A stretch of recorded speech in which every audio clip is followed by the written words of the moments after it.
सुख समृद्ध विज्ञान चैनल के शुद्ध दर्शक जनों को मैं सुशील कुमार शर्मा हार्दिक अभिनंदन करता हूं। और आज है 24 जनवरी 2023। कल का दिन बीच में है, इसके बाद में हमारा गणतंत्र दिवस आने वाला है। तो मैं पहले से ही आप लोगों को भारतीय गणतंत्र दिवस की हार्दिक शुभकामनाएं व्यक्त करता हूं। प्रिय विद्वजन, आजकल बड़ा ही उथल पुथल का माहौल है। इधर उत्तर प्रदेश में भी, बिहार में भी कुछ लोगों ने श्रीमद् रामचरितमानस के विषय में कुछ ऐसा कहा है जिसके बारे में आप लोग आंदोलित हो रहे हैं। आरोपों और प्रत्यारोपों का दौर जारी है।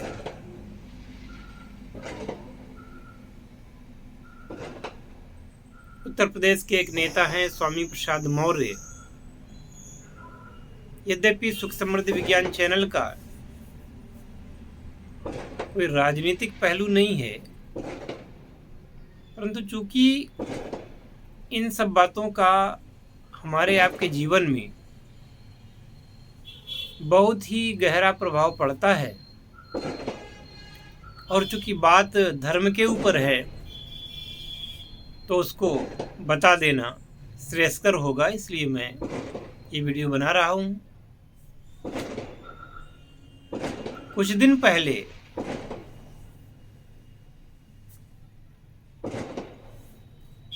बिहार के एक मंत्री, जो शिक्षा मंत्री है वहाँ के, उन्होंने बयान दिया था इस प्रकार का कि श्रीमद् रामचरितमानस जातीय विद्वेषण पैदा करने के लिए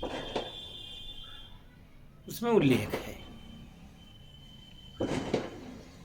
उनको बहुत ही आड़े हाथों लिया गया। इसी प्रकार से फिर वो सिलसिला थमा नहीं, और उत्तर प्रदेश के एक पूर्व मंत्री, उन्होंने इसी प्रकार की बात कही। अब मेरा ऐसा मानना है कि जो जनमानस है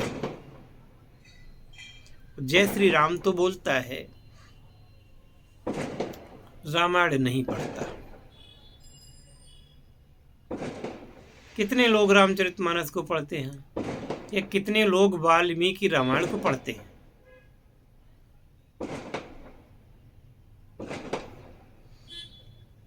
जब तक आप इन ग्रंथों का अवलोकन नहीं करेंगे तो आप इसके मर्म को नहीं समझ पाएंगे।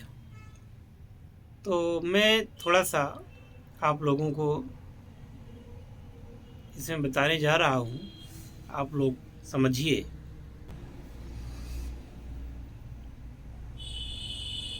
ये तो आप सभी लोगों को मालूम है कि जाति की जो प्रथा है, इस जातीय प्रथा ने हमारे हिंदुस्तान को गुलाम बनाया था। अगर ये जाति प्रथा नहीं हुई होती तो भारत विश्व में सर्वोपरि था, पूरे विश्व में सर्वोपरि था। तब तो अमेरिका जैसा देश भी, उत्तरी अमेरिका, दक्षिणी अमेरिका जो हैं, यानी आधी दुनिया, तो ये प्रकाश में भी नहीं आई थी। तब की बात है। उस समय गोस्वामी तुलसीदास जी का जन्म हुआ, और उन्होंने श्रीमद् रामचरितमानस की रचना की थी। हालांकि उन्होंने यह कह दिया था कि यह ग्रंथ है जो मैं रच रहा हूं, यह स्वांतः सुखाय के लिए कर रहा हूं। लेकिन यह ग्रंथ जब रचा गया तो इसके माध्यम से हिंदू धर्म का अस्तित्व बचा रह सका, वरना तो विदेशी आक्रांताओं के द्वारा यह धर्म पूर्ण रूप से नष्ट कर दिया गया होता। इसी प्रकार से जब अंग्रेजों के शासन में लगभग 2/3 भारत आ चुका था, तब स्वामी दयानंद सरस्वती जी का जन्म हुआ और उन्होंने अपने लेखन के द्वारा जनता को आंदोलित किया। और ये भी घटना अपने आप में अपरिमेय थी, क्योंकि स्वामी दयानंद सरस्वती के जो उनके अनुयायी बने, उन लोगों ने राष्ट्रीय आंदोलन खड़ा किया और स्वतंत्रता की लड़ाई में बहुत ही अहम योगदान निभाया। तो कुछ कुरीतियों पर स्वामी दयानंद सरस्वती जी ने भी बहुत ही निर्मम तरीके से प्रहार किया और तुलसीदास जी ने भी अपने तरीके से किया। अब भले ही उनमें कमियां निकाली जाती रही हों, लेकिन इन्होंने सनातन धर्म की रक्षा की, जिसके कारण आज पूरा भारत अपने धर्म को बचाने में कामयाब हो चुका है। लेकिन अब अगर अपने ही धर्म में देखा जाए तो बहुत सारे जैसे 4 वर्ण हैं। 4 वर्ण में ब्राह्मण, क्षत्रिय, वैश्य, शूद्र, फिर इनकी जातियां, उपजातियां, ऐसे करके भारतवर्ष में एक अनुमान के मुताबिक 40,000 जातियां हैं। इन सब जातियों को समेटे हुए एक हिंदू धर्म है। एक ऐसा धर्म जिसमें विविध प्रकार की जातियां हैं, अलग अलग प्रदेशों की अपनी अपनी भाषाएं हैं, अपने अपने संस्कार हैं, अपनी अपनी पूजा पद्धतियां हैं। और आपको मैं बता दूं कि जो आजकल लोग ये फैशनेबल बात करने लगे हैं और बड़े खुश होते हैं वो कि हिंदू धर्म में मात्र 33 देवता हैं, 33 कोटि नहीं है। 33 कोटि का अर्थ वो प्रकार बताते हैं कि 33 प्रकार के देवता हैं, लेकिन उनको ये ज्ञात नहीं है कि क्या केवल 33 ही देवता थे। मात्र 33 देवता थे और इतना बड़ा हिंदू समाज जो है वास्तव में क्या है, देव और दानव,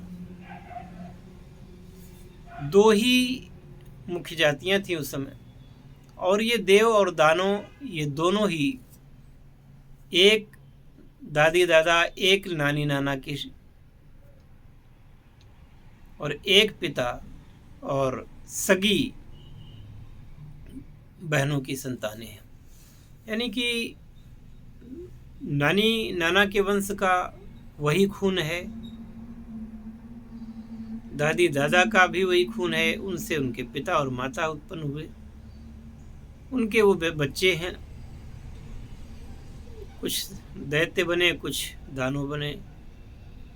जैसे दनु नाम की कन्या थी दक्ष की, उनसे दानव हुए, दिति से दैत्य हुए, अदिति से देवता हुए, है ना। ऐसे करके ये सब चलता रहा। अपने अपने स्वभाव और कर्म के अनुसार इनका वर्गीकरण हुआ। कालांतर में आप अपने ही घर में देख लीजिए कि अगर बंटवारा हो जाता है तो आप 2 भाई हैं, तो आने वाले समय में उन 2 भाइयों के परिवारों में और भी दूसरी तीसरी पीढ़ी में वो अपनत्व तो वह ममत्व तो नहीं रहता, और बंटवारे के साथ साथ उनके मनों का भी बंटवारा हो जाता है और आपस में लड़ने झगड़ने लगते हैं। ये सब होता है। ऐसे ही अलग अलग साहित्य बने। मैं रास्ते से ना भटकूं, इसलिए पुनः अपनी बात पे आता हूं कि विविधताओं वाला देश है। इसमें कोई शक नहीं कि भगवान श्री राम विष्णु अवतारी हैं, भगवान श्री कृष्ण विष्णु अवतारी हैं, श्री हनुमान जी महाराज भगवान शिव के अवतारी हैं। अब जो श्री रामचरितमानस में कुछ बातें कही गई हैं जो कि लिखित भी हैं, आप पढ़िएगा तो ये सत्य बात है कि ये लिखा है।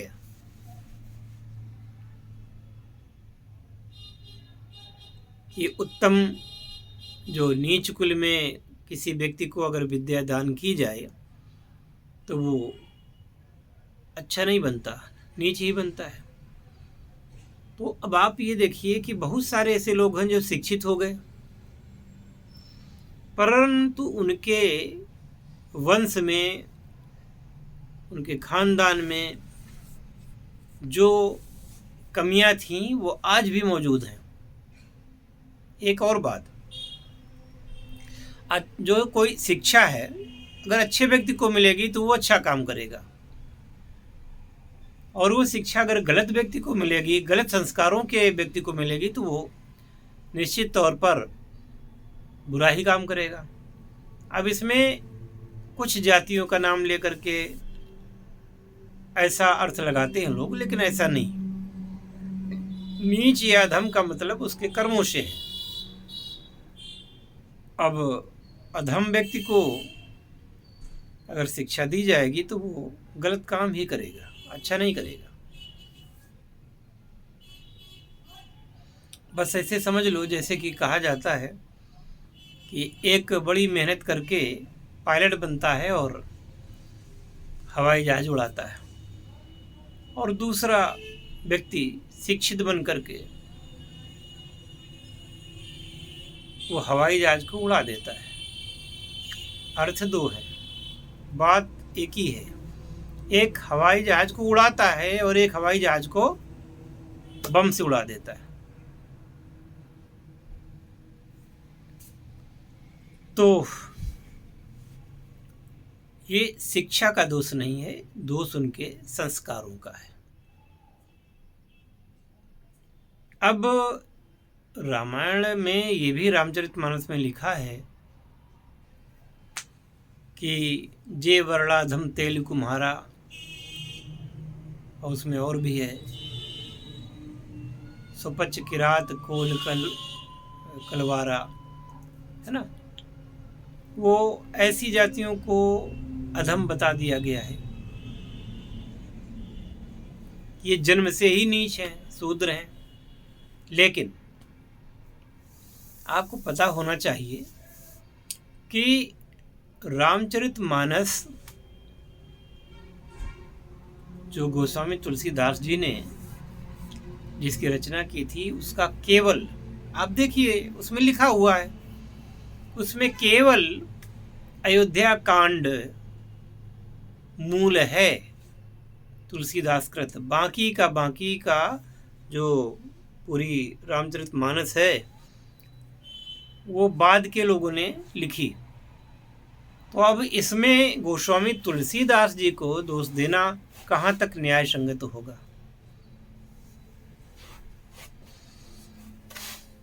तुलसीदास की जो कविता थी, उनके समान विद्वान लोगों ने बाद में 7 खंड उसके जस के तस रच दिए।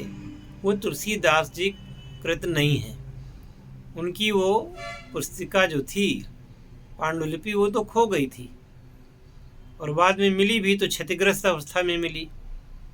आप गीता प्रेस गोरखपुर की जो श्री रामचरितमानस है, आप उसके भूमिका और प्रस्तावना में देख लीजिए, ये चीज़ लिखी हुई है। तो ये जो जातियों का विद्वेष है, अब आप हमें बताएं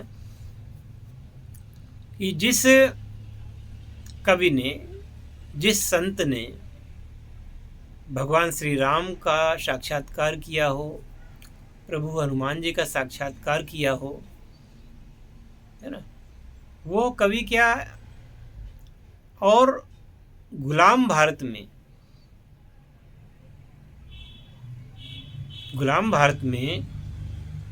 जिस कवि ने रचना की हो भारत को आज़ाद कराने हेतु तो हिंदू जनों को एकत्रित करने की, वो ऐसी विद्वेषकारी बात लिखेगा क्यों लिखेगा? दूसरे ये कि जो आक्रांता थे, तो उनके काल में न केवल रामचरितमानस में बल्कि अन्य ग्रंथों में भी, पुराणों में भी जबरदस्ती घालमेल किया गया।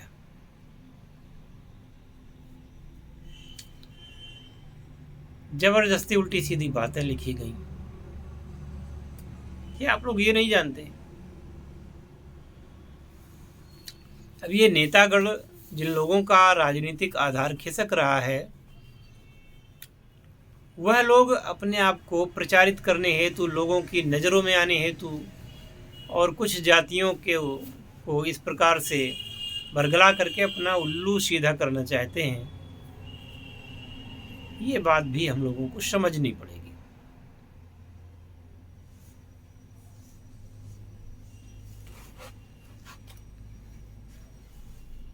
एक तो ये तर्क हुआ, एक तर्क ये हुआ कि चलो रामचरितमानस में तो ठीक है, प्रक्षेप हो गया, तो इस भारतवर्ष में फिर जातियों के आधार पर भेदभाव क्यों होता है?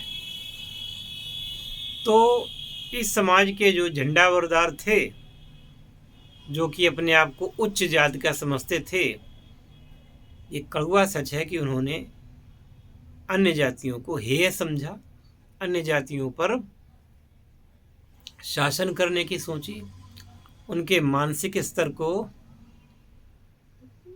उन्होंने दुत्कारा, उनके मानसिक स्तर को उनका दलन करने के लिए ऐसे ग्रंथों का सहारा लिया। उन ग्रंथों में जो ये इस प्रकार का प्रक्षेप है, ये उन लोगों द्वारा किया गया, और मनुष्य को मनुष्य न समझने देने की जो ये भूल की गई, ये अगर ऐसे ही चलती रही तो इसमें कोई शक नहीं है कि सनातन धर्म बहुत जल्दी ही खत्म हो जाएगा। क्यों? आदमी के गुण कर्म के अनुसार उसकी जाति तय होती है, परंतु यदि जन्म के आधार पर कुछ अलंबरदार बने रहें और कुछ लोगों को हेय दृष्टि से देखें, उनको पददलित करें, और मात्र इसलिए ही, अगर ये इस प्रकार के कांड न किए होते लोगों ने, तो फिर दलित एक्ट की आवश्यकता ही क्या थी? एक बड़ी आबादी को इतना उनके साथ दुर्व्यवहार करना, तभी तो दलित एक्ट की आवश्यकता पड़ी, और एक बार ये लागू हो गया तो आज तक ये हटाया नहीं जा सका। और एक कड़वा सच ये कि जब भी आप कोई समाचार पढ़ेंगे या सुनेंगे तो उसमें ये आपको उसमें सुनाई देगा या आपको दिखाई देगा कि अमुक गांव में अमुक जगह पर दलित युवती के साथ बलात्कार या दलित युवती के साथ उनको नग्न करके घुमाया जाना या दलित लोगों को गोली मार देना, इस टाइप की घटना आप लोग सुनते होंगे।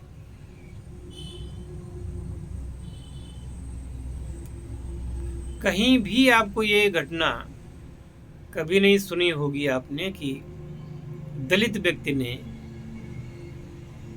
किसी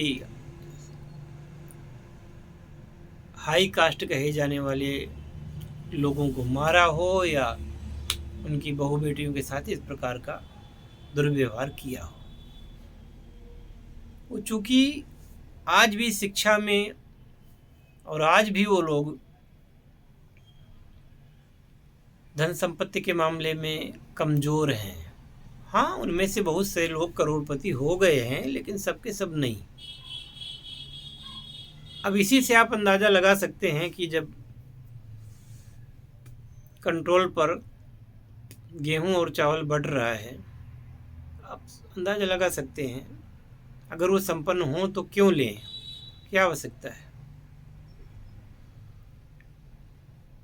तो ये तो कमी हिंदू समाज ने की है, इसमें कोई शक नहीं है। और इस कमी को जितनी जल्दी सुधार लिया जाए तो अच्छा है, वरना हर आदमी देखिए समस्या से बाहर निकलना चाहता है।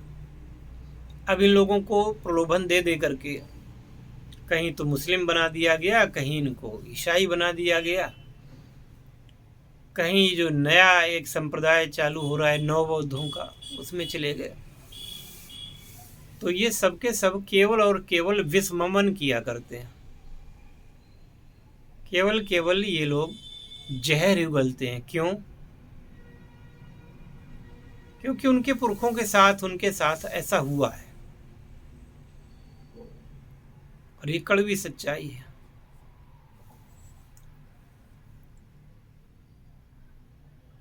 तो हिंदू समाज को इन सब चीज़ों से आगे आना होगा, अपने बीच की बुराइयों को नष्ट करना होगा।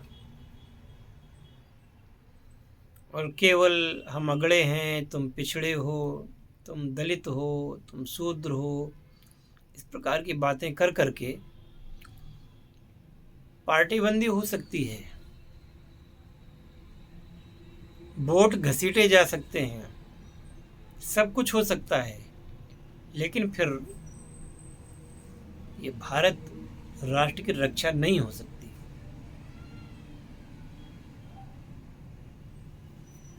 जिस तरीके से जितने संख्या में लोग ईसाई हो रहे हैं या अन्य पंथों में जा रहे हैं, तो फिर क्या होगा, सोचने का विषय है। मैं तटस्थ हूँ, किसी के बारे में अच्छा या बुरा मैंने नहीं कहा है। जहाँ तक बात है कि रामचरितमानस में ये बात लिखी है, तो वो तो लिखी है, और इससे तुलसीदास जी का कोई लेना देना नहीं है, ये भी मैं कहता हूँ। इसमें तुलसीदास जी को न घसीटा जाए। ऐसा कवि, ऐसा भगवान का भक्त, और जिसका उद्देश्य उस समय हिंदुओं की रक्षा करना था, तो वो ऐसे शब्द क्यों लिखेगा।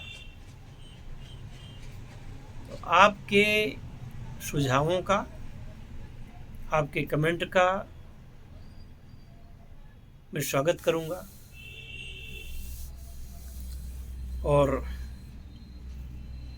अगर हम सभी एक नहीं हुए तो विदेशी दुश्मन तो आज भी काम कर रहे हैं, वो अपने मकसद में सफल हो जाएंगे। इसी क्रम में ये जो हमारे संतों पर जो प्रहार हो रहे हैं, इसी क्रम का हिस्सा है। तो अपने संतों पर, अपने ऋषि मुनियों की इस प्राचीन परंपरा पर गर्व करना सीखें, और जो कमियां हैं उनको खुद दूर करें।